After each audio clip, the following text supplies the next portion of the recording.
Chicken roast তৈরি করে দেখাবো ঘরে থাকা মশলা দিয়ে, হাতের কাছে একদম অল্প মশলা দিয়ে আপনারা তৈরি করে ফেলতে পারবেন কোনো রকম ঝামেলা ছাড়াই। চলুন তাহলে কি কি উপকরণ লাগে দেখে নিব। প্রথমে আমি এখানে দেশি মুরগি নিয়েছি, আপনারা যে কোনো মুরগি নিতে পারেন। এখন আমি ঢাকনা দিয়ে একটু ভেজে নিচ্ছি, একটু অবশ্যই তেলের মধ্যে লবণ দিয়ে দিলাম।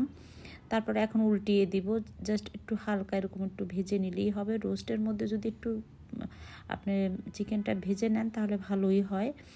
তারপরে আমি এখানে কয়েকটা আলু দিয়ে দিলাম, কারণ আলুটা আমার ঘরের বাচ্চারা খুব পছন্দ করে, তাই দিলাম। আপনারা চাইলে স্কিপ করতে পারেন, কোনো সমস্যা নাই। এখন হয়ে গেছে, এখন আমি উঠিয়ে নিব। তারপর সবগুলো মুরগি ভেজে নেওয়ার পরে আমি এই একই তেলের মধ্যে বেশ কিছু পেঁয়াজ দিয়ে দিলাম, একটু লবণ দিয়ে দিলাম। এটা জাস্ট একটু নরম হয়ে একটু বেরেস্তা হয়ে আসলেই কিন্তু আমি এটাকে এটার মধ্যে মশলা অ্যাড করা শুরু করব, ঠিক এরকম অবস্থাতে। এখন আমি এখানে দিয়ে দিব রসুন বাটা 1 টেবিল চামচ, আদা বাটা 1 টেবিল চামচ, যেহেতু এখানে আমার 2টা মুরগি।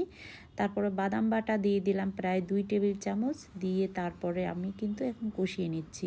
আপনারা বাদাম যে কোনো বাদাম নিলেই হবে, কারণ আমি হাতের কাছে থাকা মশলা দিয়েই বানাচ্ছি, এটা কোনো স্পেশাল মশলা লাগবে না।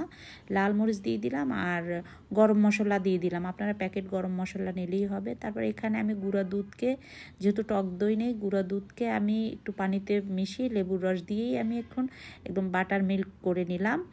তারপরে আমি সেই ভেজে নেওয়ার মুরগিগুলো দিয়ে দিলাম, দিয়ে ভালো করে কষিয়ে নিব। একদম ঝটপট এই রোস্টটা করে নেওয়া যায়। আসলে যারা আমরা চিন্তা করি রোস্ট বানাতে মনে অনেক বেশি কষ্ট, না, কোনো কষ্টই না। এভাবে করে কিন্তু রোস্টটা আপনারা বানিয়ে নিতে পারেন। এখন আমি দিয়ে দিলাম আর একটু পানি, সেই বাটিটা ধুয়ে। তারপরে দিয়ে দিলাম আমি এখানে পানি, যেহেতু এটা দেশি মুরগি সেক্ষেত্রে কিন্তু অনেক বেশি পানি লাগবে। আর গুঁড়া দুধ দিয়ে দিলাম আমি 4 টেবিল চামচ, আর দিয়ে দিলাম পেঁয়াজ বেরেস্তা। এটা অবশ্যই দিতে হবে পেঁয়াজ বেরেস্তা, না হয় কিন্তু রোস্টের ফ্লেভারটা আসবে না।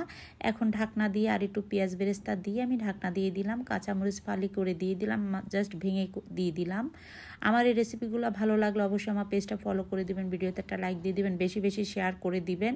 আর একই নামে ইউটিউব চ্যানেল, চাইলে সাবস্ক্রাইব করে সাথে থাকবেন। আর একটু ঘি দিয়ে দিলাম, আর রোস্টে কিন্তু অবশ্যই ঘি দিতে হয়, সেটা আমরা সবাই জানি। এখন উল্টিয়ে পাল্টিয়ে একদম মাখো মাখো হয়ে গেলেই কিন্তু আমরা রোস্ট এটা নামিয়ে ফেলবো। নামিয়ে ফেলার আগে একটু দিয়ে দিব চিনি, এটাতে রোস্টের যে টেস্ট অনেকখানি বাড়িয়ে দিবে। এই যে দেখেন এখন খুব সুন্দর একটা কিন্তু কালার এসেছে। এটা ক্যামেরাতে কতটুকু বোঝা যাচ্ছে জানি না, এটা কিন্তু সরাসরি দেখলে খুবই ভালো লাগে। আমি আরেকটু পেঁয়াজ বেরেস্তা দিয়ে তারপরে এটা আমি দমে রেখে দেব কিছুক্ষণ, তারপর আপনাদের সাথে শেয়ার করব ইনশাল্লাহ। এই যে দেখেন এখন আমি একটা প্লেটের মধ্যে নিয়ে পরিবেশন করলাম। দেখেন কত সুন্দর হয়েছে রোস্ট। এটা আপনারা এটা যে কোনো কিছুর সাথে খেতে পারেন, একদম ঝটপট হাতের কাছে থাকা মশলা দিয়েই কিন্তু তৈরি করা যায়, অনেক বেশি ভালো থাকবে।